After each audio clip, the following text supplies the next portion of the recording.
गण और मेरे प्यारे देशवासियों, आज 15 अगस्त का ढेर सारी शुभकामनाएं। थोड़ी सी स्पीच कम शब्दों में आपको बताने का प्रयास करेंगे और कुछ शब्द जो है ना हम रिलेट करेंगे और अपने पढ़ाई के करियर के प्रति। तो थोड़ी सी हमारी विचारधारा में आप अपनी विचारधारा को मैच कीजिएगा और थोड़ी सी जो सुनने का प्रयास कीजिएगा कि ये विचारधारा आपके काम आने वाली है कि नहीं है। तो सबसे पहले आजादी की लड़ाई जो है ना, आज तो सभी आप जानते ही हैं कि आज 15 अगस्त 1947 को हमारा देश आजाद हुआ था और इन्हीं आजादी के उपलक्ष्य में हम अपनी धूमधाम से हर्ष उल्लास के साथ में हम 15 अगस्त को आज हम तिरंगा झंडा फहराते हैं। और इस लड़ाई बताया जाता है कि आपको इतिहास में आपको तो पढ़ने को मिलता ही है कि यह आजादी अपनी देश की यूं ही नहीं मिली, इसके लिए हजारों क्रांतिकारियों और वीरांगनाओं ने अपने प्राण की आहुति दे दी।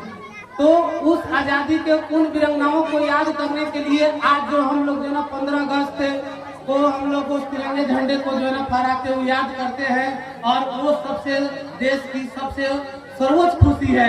क्योंकि आपको मालूम है कि जो ना अगर अंग्रेजों को अगर बात कर दी जाए तो 200 वर्षों तक भारत अंग्रेजों को चंगुल में जो है ना फंसता रहा और उसके 1857 10 मई 1857 के विद्रोह में जब सिपाही क्रांति हुआ तो वो हमारी देश में सभी क्रांतिकारियों और जो स्वतंत्रता सेनानियों जो है ना और अपनी आजादी के लिए जो भावना धड़क उठी और अंततः जो है ना हजारों लाखों जो है ना अपने प्राण के बलिदान देते हुए हमारी आजादी जो है ना अंततः मिली। और ये आजादी ऐसे नहीं मिली, इसलिए जो है ना आज आजादी के उस हर्ष उल्लास के साथ उन वीरांगनाओं को याद करते हैं।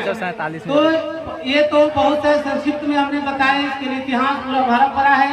क्योंकि आपको मालूम होगा हिस्ट्री जो है ना, और आप पूछा जाए कि हिस्ट्री जो है क्या है जी, अब तो ज्यादातर जो है बच्चे को जो है ना जिस सब्जेक्ट को पढ़ाई जाता है तो उसको पता नहीं रहता है कि हिस्ट्री क्या है। तो पूछा जाए व्हाट इज हिस्ट्री, नहीं मालूम नहीं है जी। जिस सब्जेक्ट को आप पढ़ते हो उस सब्जेक्ट को जानने का प्रयास करो कि हिस्ट्री क्या है, ज्योग्राफी क्या है, साइंस क्या है। साइंस में भी जो पार्ट्स होती है उनको भी आपको जो ना, और उपेंद्र सर जो बात बोले हैं उनकी विचारधारा वाले हम लोग को बात से हमको पूरी तरह से सहमत है। तो आपको अगर सही से आपको पूरा ज्ञान अगर लेना है तो किताबों को 1 बाय 1 करके आपको पढ़ना पड़ेगा। क्योंकि आपको किताबों के साथ अगर रीडिंग नहीं कीजिएगा तो फिर आपको पूर्णतः ज्ञान नहीं मिल सकता है। अंशतः ज्ञान शिक्षकों को द्वारा मिलता है, इसलिए अंशतः ज्ञान में आप पूरा नहीं हो सकते हैं। इसलिए पूर्णतः ज्ञान को अंशतः ज्ञान से जोड़ना है तो आपको किताबों के साथ मिलना। और एक भी बात और भी है कि जो विद्यार्थी, क्योंकि मैं भी विद्यार्थी हूँ तो मैं विद्यार्थियों के बारे में तो सोचूंगा और किसके लिए सोचूंगा कि हम भी चाहते हैं और आप भी चाहते हैं कि पढ़ लिख के कुछ करें।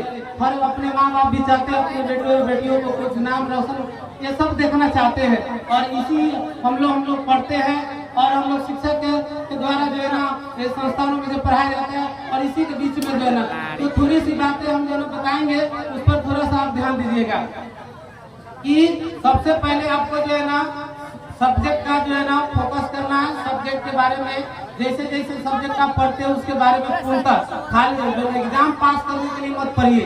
क्योंकि कहा जाता है कि झूठी मन से पढ़े उसे पढ़ाई नहीं कहते हैं, झूठी मन से पढ़े उसे पढ़ाई नहीं कहते हैं, सच्ची मन से पढ़े उसे पढ़ाई कहते हैं। सिर्फ पढ़ने का नाम मंजिल नहीं, मंजिल पाने को पढ़ाई कहते हैं। तो तालियां बजा भाई, तालियां तो हमारा रिलेट कहा जाता है बच्चों, the relation between teacher and taught is very sacred. ऐसा कहा जाता है कि हमारे और शिष्यों के बीच यानी शिक्षक और शिष्य के बीच में एक सच्चा पवित्र रिश्ता होता है। और